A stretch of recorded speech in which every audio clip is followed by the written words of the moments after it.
नमस्कार, मैं हूं पीयूष त्रिपाठी और आप देख रहे हैं हमारा विशेष कार्यक्रम सितारे। हमारे आप सभी दर्शकों का इस कार्यक्रम में स्वागत। दोस्तों, आज बात करेंगे आज के पंचांग की, व्रत त्योहार की, साथ ही में आपको आपका राशिफल भी बताएंगे। आज बात करेंगे गुरु पूर्णिमा की। जी, गुरु पूर्णिमा पर क्या करें जिससे आपकी जिंदगी में तरक्की आवे। इसके अलावा आपके फोन कॉल्स हो गए, आप सीधे फोन करके अपने प्रश्न पूछ सकते हैं।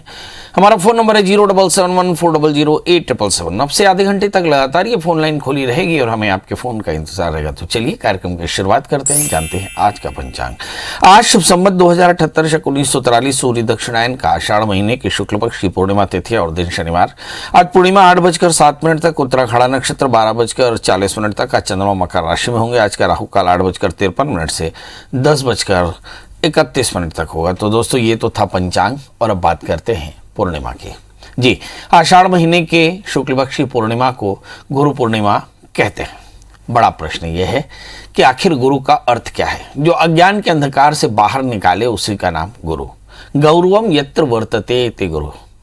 पूर्णिमा का पावन पर्व अपने आराध्य गुरु को श्रद्धा अर्पित करने का महापर्व है। आषाढ़ महीने की पूर्णिमा को भगवान विष्णु, भगवान कृष्ण वेदव्यास की पूजा अर्चना और अपने इष्ट गुरु की आराधना का विधान करता है। हमें वेदों का ज्ञान देने वाले वेदव्यास हैं, अतः हमें आदि गुरु की पूजा करनी चाहिए। उनकी स्मृति हमारे मन मंदिर में हमेशा बनी रहे, इसके लिए हम अपने गुरु वेदव्यास भगवान कृष्ण को आराध्य मान करके उनकी पूजा करें, अर्चना करें और अपने उज्जवल भविष्य की कामना करें, गुरु का प्रसाद ग्रहण करें। साथ ही केवल अपने गुरु शिक्षक का ही नहीं, अपितु माता पिता, बड़े भाई बहन, जिन्होंने भी आपको ज्ञान दिया हो, वे सभी पूज्य हैं और उनकी पूजा करनी चाहिए, अर्चना करनी चाहिए। आइए बात करते हैं कि गुरु पूर्णिमा का महत्व क्या है। आषाढ़ महीने के शुक्ल पक्ष की पूर्णिमा को गुरु पूर्णिमा मनाया जाता है। इस दिन वेदव्यास का जन्म हुआ था, कहते हैं उनके सम्मान में गुरु पूर्णिमा मनाते हैं। इसे व्यास पूर्णिमा भी कहते हैं। महर्षि वेदव्यास जी ने 18 पुराणों की रचना की थी। वेदव्यास जी ने वेदों की रचना की थी ऐसा तो नहीं, मगर हाँ, वेद को प्रकाशित जरूर किया था। इस दिन गुरु से आशीर्वाद प्राप्त करके विद्या अध्ययन का प्रारंभ किया जाता है। गुरु पूर्णिमा के दिन कैसे पूजा करें, तो सबसे पहले तो पान का पत्ता, नारियल वाला पानी, फूल, इलायची, कपूर, लौंग, मोदक और अन्य पूजन सामग्री की जरूरत पड़ती है। गुरु पूर्णिमा के दिन क्या करें, जल्दी से स्नान करें, साफ वस्त्र धारण करें, भगवान सूर्य को अर्घ दें। अर्घ देने के बाद चौकी पर सुंदर वस्त्र बिछा करके और कपड़े पर 12 रेखा बनाएं और व्यासपीठ बनाएं और गुरु परंपरा सिद्ध्यर्थम व्यास पूजांग करिष्ये, ऐसा संकल्प करके अपने गुरु या उनकी फोटो की पूजा करें। और अगर गुरु सामने हो तो उनके चरणों को धोए, फिर तिलक करे और माला पहनावे, गुरु को भोजन करावे, दक्षिणा देकर पैर छुए और आरती करे, आशीर्वाद लेना चाहिए। गुरु पूर्णिमा के दिन गुरु कृपा से जीवन होता है सफल। कहते हैं कि वसुदेव सुतम देव कंस चाणूर मर्दनम देवकी परमानंदम कृष्णम वंदे जगत गुरु। भगवान कृष्ण को भी जगत गुरु की उपाधि मिली है, तो भगवान विष्णु की पूजा, कृष्ण की पूजा करनी चाहिए, महर्षि वेदव्यास की पूजा करनी है, अपने इष्ट और गुरु की आराधना करनी चाहिए, माता पिता का आशीष लेना चाहिए, बड़े भाई बहनों का आशीष लेना चाहिए। और कहते हैं वृक्षानाम साक्षात अश्वत्थम, वृक्षों में अश्वत्थ के पेड़ की पूजा करनी चाहिए। तिल के तेल का दीपक जलाकर पीपल की पूजा करनी चाहिए। गुरु के घर में जाकर के मुक्ति के लिए पीपल के पेड़ लगावे और पीपल की पूजा करे, गुरु की पूजा करे, ऐसा विधान शास्त्र में मिला। मतलब कुल मिलाकर के अपने आत्म उत्थान के लिए गुरु का पूजन होना चाहिए। इसी से उत्कर्ष होता है, इसी से मुक्ति मिलती है। हमारे यहाँ बोलते हैं धर्म अर्थ काम मोक्ष। तो मोक्ष जब परम धर्म है, इसी स्थिति में मोक्ष देने वाले, ज्ञान को देने वाले परम तत्व विशेषज्ञ परमात्मा की तरह पूज्य भगवान गुरु का आशीष सबको लेना चाहिए। पर ये बात ध्यान रखें कि हम गुरु के प्रति श्रद्धा रखें और श्रद्धा कभी ना हो। इसलिए मेरी मान्यता ये है कि मनुष्य की पूजा करने से अच्छा है कि हम भगवान की पूजा करें, जिनके किसी भी गुण दोषों से हम परे रहते हैं और हम परमात्मा को अनादिकाल से पूजते आ रहे हैं। इसलिए मेरी नज़र में भगवान कृष्ण की पूजा करना ही श्रेष्ठ करें। चलिए, अब हमारे साथ कॉलर्स जुड़ चुके हैं। रीता जी आपका बहुत बहुत स्वागत है। बताइए क्या जानना चाहती हैं। रीता जी, मेरी आवाज़ मिल रही है आपको? रीता जी मेरी आवाज मिल रही है? लगता है कि आवाज नहीं मिल पा रही है। जी हेलो, नमस्ते पंडित जी।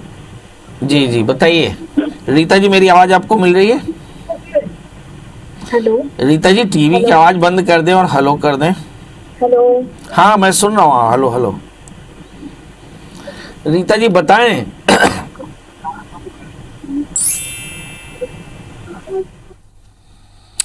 जी इसके साथ ही हमारे फेसबुक पेज पर ढेर सारे दर्शक हमसे जुड़े हुए हैं। आज गुरु पूर्णिमा है और गुरु पूर्णिमा के दिन बहुत सारे जो हमारे दर्शक इस कार्यक्रम में जुड़े हैं, हम सभी दर्शकों का स्वागत करते हैं। आज कुछ तकनीकी कारणों से थोड़ी देर के लिए हो सकता है कि ये कार्यक्रम इंटरप्ट हो। बहरहाल हमें बिल्कुल भी अपने कार्यक्रम में बने रहना चाहिए। हमारे बहुत सारे दर्शक जो फेसबुक में जुड़े। संजीव जी आपका बहुत बहुत स्वागत है। बताइए क्या जानना चाहते हैं? जी सर, प्रणाम सर। मैं जानना चाह रहा था। जी बताइए। मेरा उम्र 45 साल है जी। हाँ, मैं आगे का भविष्य जानना चाह रहा था। आपकी डेट ऑफ बर्थ क्या है? 1773। 1773। और जन्म समय? रात्रि। जी समय रात्रि। और जन्म स्थान? जन्म स्थान अपना निवास ग्राम बरदर, ये कहाँ पड़ता है? जिला बलरामपुर। जी बताइए क्या जानना चाहते हैं, भविष्य कैसा रहेगा? चलिए आइए देखते हैं। आपका जन्म लग्न तो मकर है और आपकी जो राशि है वो कर्क। यावत जीवन पर्यंत आपने खूब संघर्ष किया। लग्न में बृहस्पति हैं, 12वें स्थान में राहु। जीवन में संघर्ष के साथ ही आपने बहुत तरक्की भी की। बहरहाल लग्नस्थ बृहस्पति के कारण आपका जीवन बड़ा सहज है, खूब ऊर्जावान है। आपका तृतीय बृहस्पति लग्न में बैठा है और लग्नेश शनि 6ठे स्थान में बैठे हैं। तो संघर्ष की निशानी। करना क्या चाहिए? तो आपको चाहिए कि आप एक 4 कैरेट का पन्ना पहने, 4 कैरेट का उपल धारण करें, 4 कैरेट का जामुनिया धारण करें, शनिवार का व्रत करें, काले तिल काले उड़द का दान करें, जीव सेवा करें, तो आगे का जीवन बेहतर होगा। जी हमारे साथ अगले कॉलर कुसुम है। कुसुम जी आपका बहुत बहुत स्वागत है। बताइए क्या जानना चाहते हैं? सर आगे करियर के बारे में जानना चाहती हूँ। अभी MSW कर रही हूँ और फिर शादी के लिए देख रही हूँ। अभी रिसेंट में मेरे पापा एक्सपायर हुए हैं, तो अगले साल जैसे क्या होगा मेरे करियर में, अगर मेरे को जॉब वॉब मिलता है या फिर मैं गवर्नमेंट का भी देख रही हूँ, अगर वो होता है या फिर शादी के ऑप्शन। और सर मैं पन्ना पहनी हूँ, वो मुझे सूट कर रहा है कि नहीं कर रहा है? आप अपनी डेट ऑफ बर्थ बताइए ना। 14/12/1997। और जन्म समय? रात के 12 बजे से पहले, दुर्ग में। जी जन्म स्थान दुर्ग है।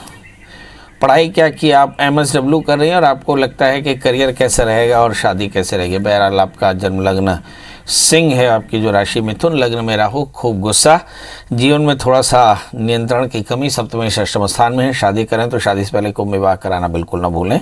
एक 4 कैरेट का पन्ना धारण करें, 4 कैरेट का जामुनिया, ये आपके लिए श्रेयस्कर होगा। शादी से पहले कुंभ विवाह कराना बिल्कुल ना भूलें क्योंकि सप्तम षष्ठम स्थान में है, लग्न में राहु है। सामाजिक परोपकार से संबंधित उपक्रम में लेंगे, निश्चित तौर पर आपको शासकीय नौकरी मिल जाएगी। जी हमारे साथ अगले कॉलर वीरेंद्र जी है। वीरेंद्र जी आपका बहुत बहुत स्वागत है। बताइए क्या जानना चाहते हैं? सर नमस्ते सर। जी नमस्कार, जोर से बोलें, थोड़ा डेट ऑफ बर्थ, टाइम और प्लेस। जी नमस्कार सर। जी नमस्कार, बताएं डेट ऑफ बर्थ, टाइम और प्लेस। 13/6/83। 13/6/83 और जन्म समय बता दें। समय से तो याद नहीं सर समय। जी क्या जानना चाहते हैं ये तो पता होगा। सर पति पत्नी के बीच जो विवाद चल रहा है सर, उससे निपटारा, और हमेशा ये जो साल का माह रहता है जून जुलाई, उसमें पारिवारिक परेशानियां क्यों होते हैं?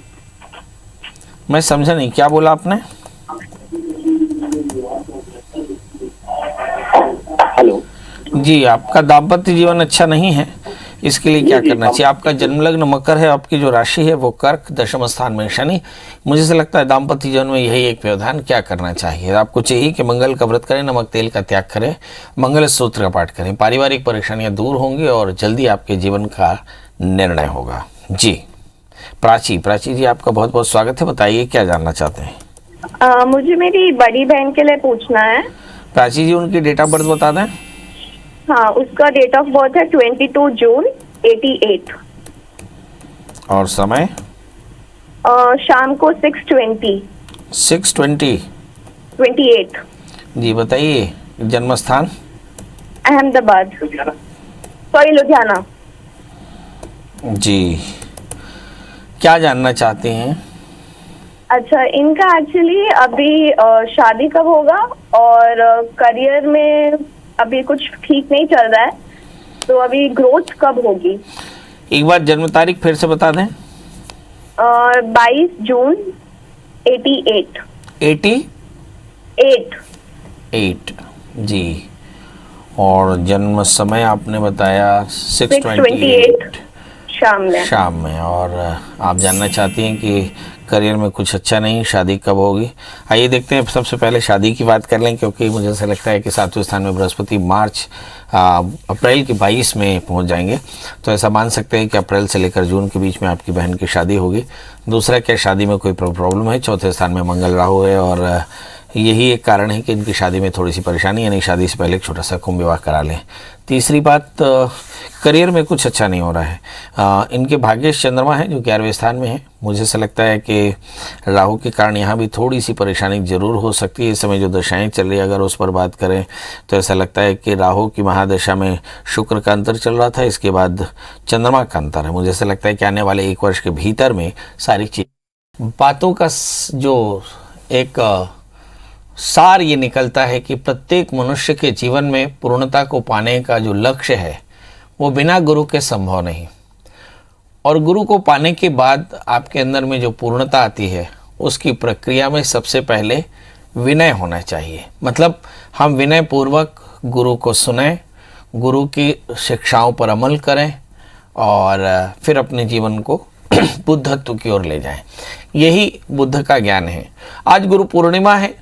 हर व्यक्ति के जीवन में कुछ अपूर्णता है। उस अपूर्णता को खत्म करने और पूर्णता को प्राप्त करने के लिए हम प्रयास करते हैं, और उसके लिए एक प्रतीक है हमारा गुरु पूर्णिमा। कहते हैं इस दिन वेद व्यास का जन्मोत्सव मनाया जाता है। बड़ा प्रश्न ये है कि हमारे अंदर अपूर्णता क्या है। हमारे अंदर में अपूर्णता 2 चीज़ों की, अहंता और ममता, मैं और मेरा, अहम ममाभिमानेन, यही 2 अपूर्णता है जिसे निजी तौर पर आपको गुरु के आश्रय में पूरा करना पड़ता है। तो मैं और मेरा कैसे दूर होगा, तो इसके लिए सबसे पहले स्वाध्याय करना चाहिए। मतलब हम अपने ग्रंथों का पठन करें, स्वाध्याय करें, अध्ययन करें, और इसके बाद जब ममता को त्यागना हो तो उसके लिए फिर गुरु की शरण में बैठ करके गुरु के उपदेशों से चित्त को शांत करके और फिर नाम का जप करना चाहिए। अपने जीवन में पूर्णता पानी हो, अहंता और ममता पर नियंत्रण करना हो, तो सबसे महत्वपूर्ण बात यह है कि स्वाध्याय के अलावा गुरु की दीक्षा से, गुरु की शिक्षा से 5 चीज़ों का अनुकरण करना चाहिए, जो मैं अक्सर कहा करता हूँ। सबसे पहला है नाम जाप, कि भगवान के नाम का स्मरण करें। आप किसी भी धर्म, किसी भी मजहब, किसी भी संस्कृति से ताल्लुक़ रखते हो, मगर अपने ईश्वर, अपने खुदा, अपने भगवान का नाम स्मरण करें। दूसरा होता है स्वाध्याय, आप अपने ग्रंथों का अध्ययन करें। तीसरा होता है सत्संग, अच्छों की संगत करें। और चौथा होता है दान, और फिर जीव सेवा करें। और 5वां होता है यज्ञ, और फिर ज्ञान के यजन का प्रयास करना चाहिए। ये 5 चीज़ें गुरु की कृपा से जब आपके जीवन में आ जाती हैं तो आपके जीवन में भी पूर्णता की ओर आप अग्रसर हो जाते हैं। आज गुरु पूर्णिमा का दिवस है, और मुझे आपको यही बताना है कि परमात्मा ने जो आपको मनुष्यत्व दिया उसके लिए उसकी पूर्णता आपका लक्ष्य भी है, परम कर्तव्य भी है। ऐसी स्थिति में आपको ये पूर्णता प्राप्त हो। गुरु पूर्णिमा की ढेर सारी शुभकामनाएं। जाते जाते यही एक बात कि अभी एक कार्यक्रम पूरा नहीं हुआ, अभी आप पंडित जी से बात कर सकते हैं, मगर बात करने का समय 11 बजे से बाद और 8 बजे के पहले।